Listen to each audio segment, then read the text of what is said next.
अच्छा, ध्यान देना। बात कर रहे हैं हम लोग एम्प्लॉय स्टॉक ऑप्शन स्कीम की।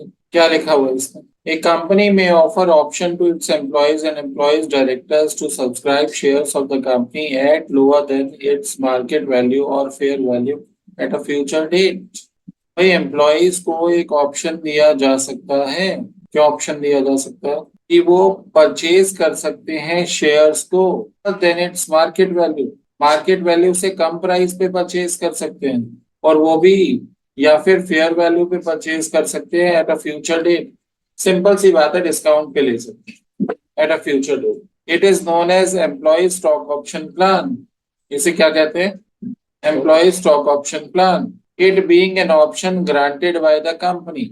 ये ऑप्शन कौन ग्रांट कर रहा है? कंपनी ग्रांट कर रही है, अपने एम्प्लॉयज को ग्रांट कर रही है। N employee may or may not exercise the right to subscribe employee stock option plan falls in the category of sweat equity. ये एम्प्लॉय स्टॉक ऑप्शन प्लान किसमें फॉल करता है? Sweat equity being a wider a company issuing the options has to fulfil following prescribed conditions. Simple भाषा में दोबारा से repeat कर रहा हूँ। कंपनी अपने एम्प्लॉयज को शेयर्स इशू कर रही है या शेयर्स खरीदने का ऑप्शन दे रही है, वो भी फ्यूचर डेट पे, अभी नहीं, फ्यूचर डेट पे। वो भी मार्केट प्राइस से कम प्राइस पे खरीदने का ऑप्शन दे रही है। किसको? एम्प्लॉयज को। कौन दे रहा है? Company. It is known as employ stock option plan.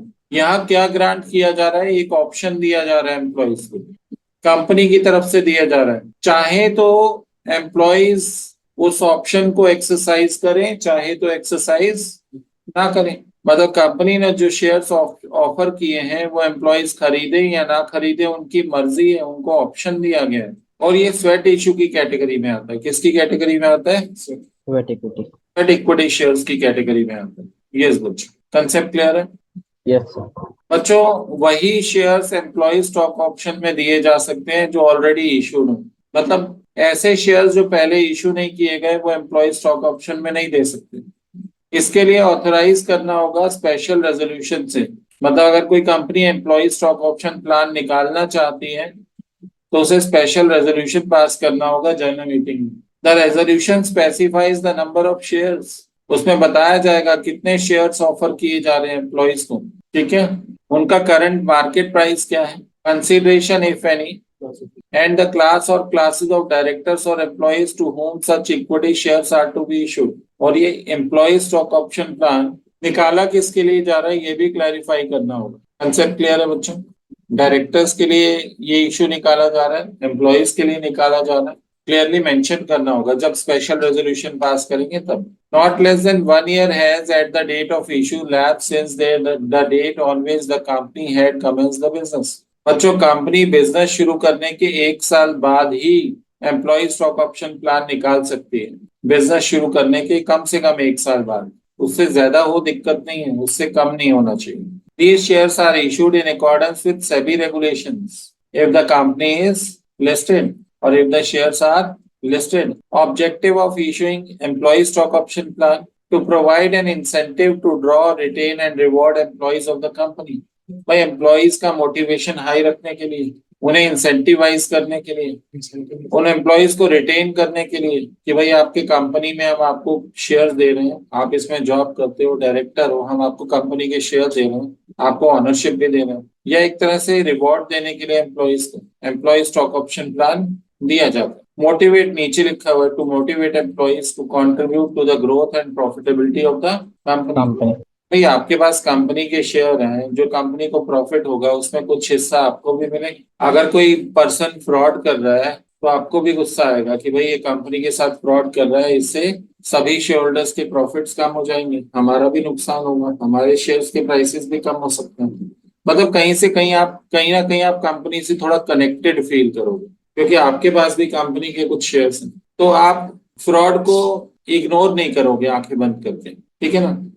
तो पॉसिबिलिटी बढ़ जाती है कि आप कंपनी के लिए फेथफुल रहोगे। इंपॉर्टेंट टर्म्स क्या यूज होती हैं ईसॉप में? बच्चों, पहली बात ऑप्शन होता है। कंपनी ऑप्शन निकालती है शेयर्स का, आप खरीदो या मत खरीदो, एज एन एम्प्लॉय चॉइस होती है। Having an option in stock option gives the employees the choice to purchase the shares of the company on the fulfillment of conditions mentioned in the ESOP at the price decided at the time of grant of options.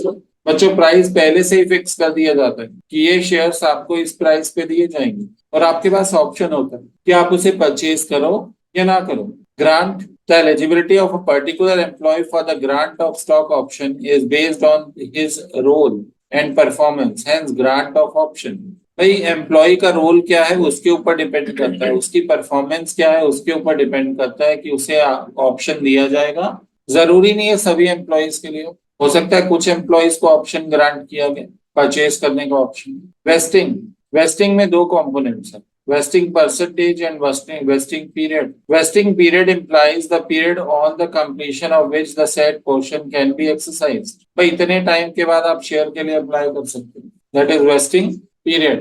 Vesting percentage refers to that portion of total options granted which the employee will be eligible to exercise. Vesting period हो गया कि इतने time के बाद आप apply कर सकते हो, और वेस्टिंग परसेंटेज हो गया कि इतने परसेंट शेयर्स के लिए अप्लाई कर सकते हो.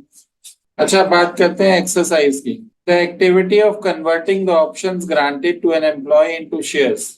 भाई जब आप कहते हो कि हमें शेयर लेने हैं एज एन एम्प्लॉय, आप ऑप्शन को एक्सरसाइज करते हो. किसको एक्सरसाइज करते हो? ऑप्शन को एक्सरसाइज करते हो कि भाई इतने शेयर हमें लेने हैं. तो वो क्या कहलाएगा? एक्सरसाइज. कंपनी ने आपको ऑप्शन दिया शेयर्स खरीदने का, आपने उस ऑप्शन को एक्सरसाइज किया. तो ऑप्शन एक्सरसाइज करोगे, शेयर लोगे bye paying the required exercise price. और ऑप्शन एक्सरसाइज करने के लिए आपको रिक्वायर्ड प्राइस जो है वो पे करना होगा. अब एक्सरसाइज प्राइस क्या है? जिस प्राइस पे आप खरीदोगे वो एक्सरसाइज प्राइस है. Exercise price is the price which the employ has to pay to convert the options into shares. The exercise period is the time frame within which the employee can decide to exercise the stock options. Effective date of exercise जिस दिन उन्होंने खरीदने का decision लिया. The effective date of exercise the date on which the company allots the shares, जिस दिन allot किया गया shares को. Value of option difference between the market price and the issue price of the security is value of the option. देखो company ने निकाला performance के हिसाब से कि हम स्टॉक ऑप्शन दे रहे हैं. जिन एम्प्लॉयज ने इतना अच्छा परफॉर्म किया उनको ग्रांट होगा. तो ग्रांट का मतलब हो गया कि आपका एक परफॉर्मेंस बेस्ड, एक क्राइटेरिया बेस्ड या रोल बेस्ड आप एलिजिबल हो. तो ग्रांट होने का मतलब भाई उसको ऑप्शन मिल गया. वेस्टिंग में ये होता है कि भाई कितने परसेंट शेयर्स वो ले सकता है. वेस्टिंग पीरियड ये रहेगा जितने टाइम के बाद वो अप्लाई कर सकता है शेयर्स के लिए. एक्सरसाइज हो गया एक तरह से ऑप्शन को एक्सरसाइज करना, मींस शेयर्स को परचेज कर लेना. आपके पास ऑप्शन था, आपने उसके अगेंस्ट शेयर्स ले लिए, वो एक्सरसाइज. एक्सरसाइज प्राइस जिस ऐसे प्राइस पे ले लिया शेयर, जिस प्राइस पे लिया वो एक्सरसाइज प्राइस. एक्सरसाइज पीरियड जितने टाइम में डिसाइड करके आपको ऑप्शन एक्सरसाइज करना होता है, that is exercise period. Effective date of exercise जिस दिन कंपनी ने आपको शेयर्स अलॉट कर दी. Value of option difference between the market price and the issue price of the security is known as value of the option. अब legal provisions की बात आ गई. As per provisions of section 62 subsection 1 clause B of Companies Act 2013, where at any time a company having a share capital proposes to increase its subscribed capital by the issue of further shares, such shares shall be offered to employees under a scheme of employee stock option subject to special resolution by. बच्चों discuss कर चुके हैं. अगर किसी company को employ stock option निकालने हैं तो एसआर पास करना होगा जनरल मीटिंग में. इसमें वो पॉइंट्स दिए हुए हैं जो हम ऊपर रीड करके आए हैं कि अगर कोई company employee stock option plan निकालना चाहती है तो उसको इन बातों को ध्यान में रखना होगा. एसआर पास करना होगा जनरल मीटिंग में. एक्सप्लेनेटरी स्टेटमेंट में बताना होगा, सारी चीजों की डिटेल देनी होगी. एक्सप्लेनेटरी स्टेटमेंट किसमें लगती है? नोटिस में. प्राइसिंग करनी होगी, जिस प्राइस पे वो एम्प्लॉयज को स्टॉक ऑप्शन प्लान दे रहे हैं, है ना, वो लॉ के अकॉर्डिंग कैलकुलेटेड होना चाहिए. शेयर होल्डर्स अप्रूवल लेना होगा एसआर पास करके, वो तो मैंने बता ही दिया. मिनिमम वेस्टिंग पीरियड होगा, और फीचर या रिफंड किस केस में हो सकता है वो बताना होगा. बोर्ड ऑफ डायरेक्टर्स की रिपोर्ट में डिस्क्लोज करना होगा. Register of employee stock option plan maintain करना होगा. Raman limited granted 1000 options on April 1, 2018. कितने options grant? At ₹40, nominal value 10, market price. बच्चों फायदा दे रहे हैं नहीं है? मार्केट प्राइस 120 का और एम्प्लॉयज को कितने में दे रहे हैं? 40. Nominal value ₹10 means face value ₹10. Vesting period 2.5 years. 2.5 साल में कभी भी ले सकते हैं। The maximum exercise period was 1 year. On October 1, 2020, 200 unvested options lapsed and 600 options were exercised.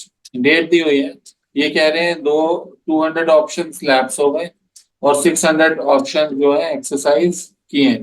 फिर आ रहा है 30th October 2021, remaining 200 options lapsed at the end of exercise period. बच्चों टोटल options कितने थे? 1000 थे। अब देखते हैं ट्रीटमेंट कैसे होगा। जब आप ऑप्शन प्रोवाइड करोगे, अभी एम्प्लॉइज ने एक्सरसाइज नहीं किया,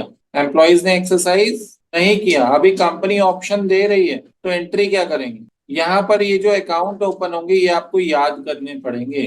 deferred employee compensation expense account debit. बच्चों ये एक तरह से क्या है, कंपनी का लॉस है। भाई आप जितने का डिस्काउंट दे रहे हो वो लॉस है। डिस्काउंट कितने का दिया? 120 माइनस 40, कितने का डिस्काउंट हो गया? मार्केट प्राइस 120 है और आप दे कितने में रहे हो? 40 में। कितने रुपए का डिस्काउंट हो गया?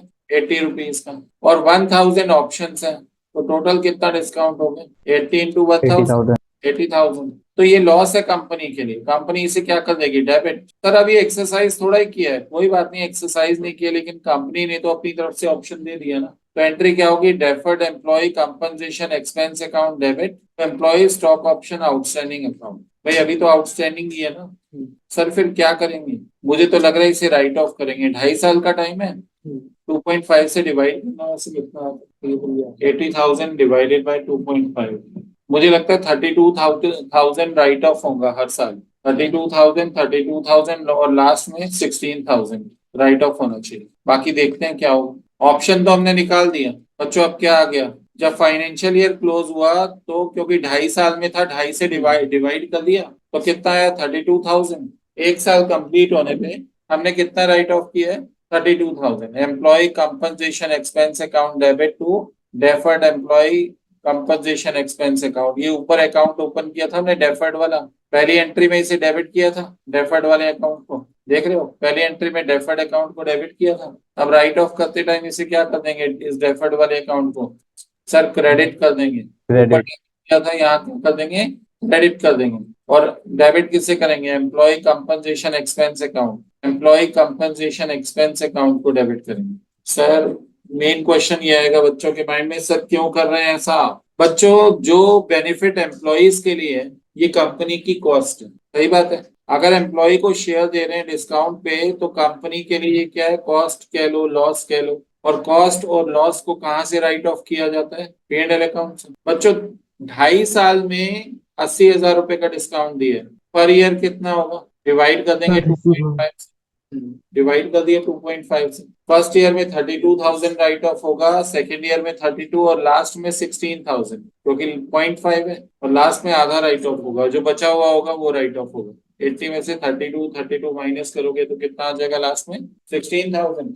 तो लास्ट ईयर में कितना राइट ऑफ होगा? बचा हुआ 16,000 रुपए। 80,000 में से 32,000 दो बार माइनस करोगे, लास्ट में बचेगा 16,000। सर कहीं लिख के दिखा दो। लिख के दिखाऊं या ऐसे ही हो जाएगा? मैं दिखा देता हूँ एक बार। ये 80,000 का टोटल डिस्काउंट था।